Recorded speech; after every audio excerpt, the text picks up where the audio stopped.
వందే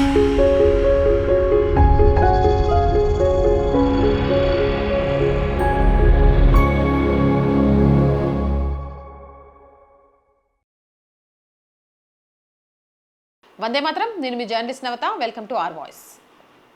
రాజకీయాలు ఎప్పుడు ఏ మలుపు తిరుగుతాయో, ఏ క్షణంలో ఏ వ్యూహం తెరపైకి వస్తుందో ఊహించడం ఏ నిపుణుడికైనా సాధ్యం కాని పని. దానికి తాజా ఉదాహరణే పశ్చిమ బెంగాల్ రాజకీయాల్లో చోటు చేసుకున్న అనూహ్య పరిణామాలు. అధికార తృణమూల్ కాంగ్రెస్ పార్టీకి షాక్ ఇస్తూ ఆ పార్టీకి చెందిన 20 మంది రెబల్ ఎంపీలు తీసుకున్న ఒక సంచలన నిర్ణయం ఇప్పుడు దేశవ్యాప్తంగా చర్చానీయాంశంగా మారింది. వీరంతా నేరుగా బీజేపీలోకి వెళ్లకుండా అంతగా పరిచయం లేని నేషనలిస్ట్ సిటిజన్స్ పార్టీ ఆఫ్ ఇండియాలో విలీనం కావడం వెనుక ఒక అద్భుతమైన రాజకీయ వ్యూహం, అంతకు మించిన చట్టపరమైన చాణక్యం దాగి ఉంది. కొంతకాలంగా తృణమూల్ కాంగ్రెస్ పార్టీ అంతర్గత వ్యవహారాల్లో తీవ్ర అసంతృప్తి నెలకొంది. పార్టీ అధినాయకత్వ శైలి నచ్చని కొందరు సీనియర్ నేతలు, ఎంపీలు లోపల ఒక బలమైన వర్గంగా ఏర్పడ్డారు. కేంద్రంలో అధికారంలో ఉన్న బీజేపీ నేతృత్వంలోని ఎన్డీఏ కూటమికి మద్దతు ఇవ్వాలనేది ఈ రెబల్ గ్రూప్ ప్రధాన ఉద్దేశం. అయితే అనుకున్నంత సులభంగా పార్టీ మారిపోవడానికి భారత రాజ్యాంగం, చట్టాలు ఒప్పుకోవు. సాధారణంగా ఏ ప్రజాప్రతినిధి అయినా ఒక పార్టీ గుర్తుపై గెలిచి ఆ తర్వాత వేరే పార్టీలోకి మారితే వారిపై తీవ్రమైన చట్టపరమైన చర్యలు ఉంటాయి. ఈ భయంతోనే రెబల్స్ చాలా కాలం పాటు సైలెంట్ గా ఉన్నారు. సరైన సమయం కోసం వేచి చూశారు. చివరికి 20 మంది ఎంపీల బలంతో ఒకేసారి బయటకు రావాలని నిర్ణయించుకున్నారు. కానీ ఇక్కడే అసలు ట్విస్ట్ మొదలైంది. రెబల్ ఎంపీల అసలు అంతరార్థం బీజేపీకి జై కొట్టడమే అయినప్పటికీ వారు నేరుగా వెళ్లి బీజేపీ కండువా కప్పుకోలేదు. ఎందుకు? దీని వెనుక బలమైన న్యాయపరమైన చిక్కులున్నాయి. భారత రాజ్యాంగంలోని 10వ షెడ్యూల్ ఫిరాయింపుల నిరోధక చట్ట ప్రకారం ఒక పార్టీ తరపున ఎన్నికైన సభ్యుడు స్వచ్ఛందంగా ఆ పార్టీ సభ్యత్వాన్ని వదులుకున్నా, సభలో పార్టీ జారీ చేసే విప్ కి వ్యతిరేకంగా ఓటు వేసినా అతని సభ్యత్వం తక్షణమే రద్దవుతుంది.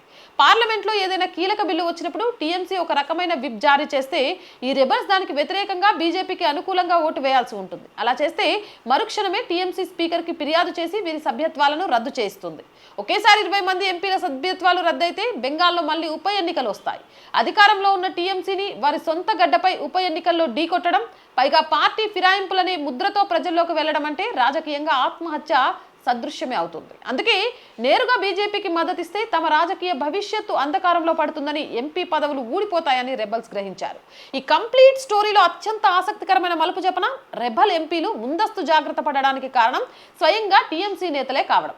రెబల్స్ గ్రూపుగా ఏర్పడుతున్నారనే సమాచారం లీక్ అవ్వగానే టీఎంసీ అగ్రనాయకత్వం, కొందరు సీనియర్ నేతలు మీడియా ముఖంగా ఘాటు వ్యాఖ్యలు చేశారు. పార్టీని కాదని ఎవరైనా బయటికి వెళ్లాలని చూస్తే ఊరుకునేది లేదని, లీగల్ టీం సిద్ధంగా ఉందని రెబల్ వర్గంలో భయాన్ని పుట్టించారు. ఒక్క అడుగు బయట పెట్టినా ఫిరాయింపుల నిరోధక చట్టం ద్వారా ఎంపీ పదవులను ఊడగొడతామని హెచ్చరించారు. రాజకీయ విశ్లేషకులు దీన్ని ముందే కోయలు కూయడమని అభివర్ణిస్తున్నారు. ఒకవేళ టీఎంసీ నేతలు ఈ విషయాన్ని ముందే ప్రస్తావించకుండా గప్చుప్గా ఉండి ఉంటే రెబల్స్ ఆవేశంలోనో ఆదరాబాదరగానో నిర్ణయం తీసుకొని నేరుగా బీజేపీకి మద్దతు ఇచ్చేవారేమో. కానీ టీఎంసీ నేతలు ముందే చట్టం అనే కోయిల పాట వినిపించడంతో రెబల్స్ అప్రమత్తమయ్యారు. తాము నడవబోయే దారిలో ఉన్న గోతులేమిటో వారికి ముందే తెలిసొచ్చాయి. నిజానికి టీఎంసీ నేతలు ఇచ్చిన ఈ హింట్ రెబల్స్ పాలిట శాపంగా మారాల్సింది పోయి ఒక వరంగా మారింది. ఒకవేళ అధికార టీఎంసీ నేతలు సైలెంట్గా ఉండి రెబల్స్ పొరపాటు చేసేలా వ్యూహం పన్ని ఉంటే కథ వేరేలా ఉండదు. తమ అసంతృప్తిని నేరుగా బీజేపీ వేదికగా ప్రకటించి మద్దతు లేఖలు ఇచ్చేలా రెబల్స్ని ఉసిగొల్పి ఉంటే చట్ట ప్రకారం వారి సభ్యత్వాలు రద్దు కావడం ఖాయమయ్యేది. కానీ అతి విశ్వాసంతోనో లేక భయపెట్టాలనే ఉద్దేశంతోనో టీఎంసీ నేతలు ముందే లీగల్ యాక్షన్ గురించి మాట్లాడటంతో రెబల్స్ తమ తప్పును సరిదిద్దుకునే అవకాశం దక్కింది. శత్రువు ఇచ్చిన హెచ్చరికనే తమకు రక్షణ కవచంగా మార్చుకోవాలని రెబల్స్ డిసైడ్ అయ్యారు. టీఎంసీ హెచ్చరికలతో అలర్ట్ అయిన రెబల్ ఎంపీలు వెంటనే దేశంలోని అగ్రశ్రేణి రాజ్యాంగ నిపుణులు, సుప్రీంకోర్టు లాయర్లతో అత్యవసర సమావేశాలు నిర్వహించారు. ఫిరాయింపుల నిరోధక చట్టం నుంచి తప్పించుకోవడానికి ఉన్న ఒకే ఒక్క లొసుకు వారు పట్టుకున్నారు.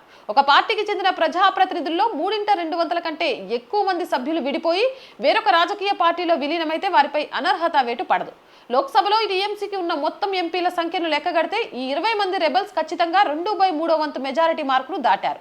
అంటే సాంకేతికంగా విలీనానికి వీరికి అర్హత ఉంది. ఇతర పార్టీల నుంచి గెలిచిన ప్రజాప్రతినిధులు రాజీనామా చేస్తేనే బీజేపీ కమలం కండువా కప్పుతుంది. అలా కాదు కంటే దగ్గరకు కూడా రానివ్వదు. పోనీ బయట నుంచి సపోర్ట్ చేద్దామంటే టీఎంసీ విప్ జారీ చేసిన సమయంలో ఇబ్బంది తలెత్తే అవకాశం ఉంటుంది. వీటన్నిటిని బేరీజు వేసుకొని వ్యూహాత్మకంగా Nationalist citizens party of India అనే గుర్తింపు పొందిన ప్రాంతీయ పార్టీని ఎంచుకున్నారు. ఆ పార్టీలో 20 మంది రెబల్స్ విలీనమవుతున్నట్లు స్పీకర్కి లేఖ ఇచ్చారు. రెబల్స్ ఆడిన ఈ పొలిటికల్ గేమ్ చూసి రాజకీయ పండితులు సైతం ముక్కున వేలేసుకుంటున్నారు. దెబ్బ అదుర్స్ అనేలా వారి చాణక్యం సాగింది.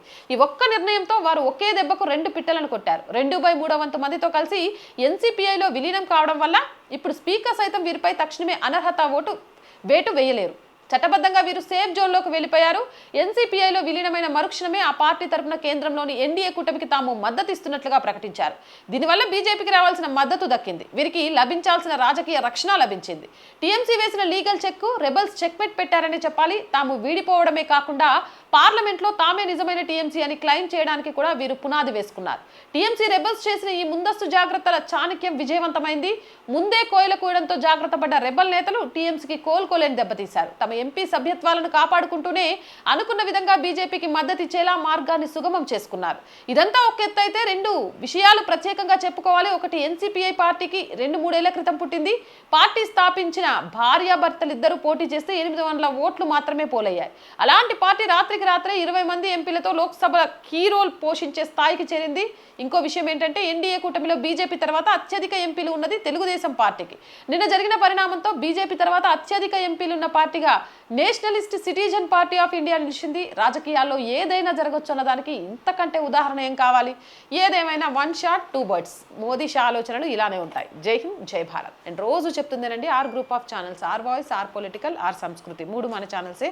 So please subscribe our channels. Content బాగుంది అనిపిస్తే లైక్ చేయండి, షేర్ చేయండి, మీ అభిప్రాయాన్ని కామెంట్ చేయండి. అండ్ ఆర్థికంగా ఆర్ వాయిస్కి చేయుతగా నిలవండి. ఆర్థికంగా సపోర్ట్ చేయాలి అంటే సబ్స్క్రిప్షన్ పక్కనే జాయిన్ అనే బటన్ ఉంది. 1 to 5 లెవెల్స్ ఉన్నాయి. ఏదో ఒక లెవెల్లో సపోర్ట్ చేయండి. లేదా స్క్రీన్ మీద గూగుల్ పే, ఫోన్పేతో పాటు అకౌంట్ డీటెయిల్స్ ఉన్నాయి. మీకు తోచిన సహాయాన్ని అందించవచ్చు. వ్యాపార ప్రకటనల కోసం, మార్కెటింగ్ యాడ్స్ కోసం 8328 500 576 నెంబర్ని సంప్రదించండి.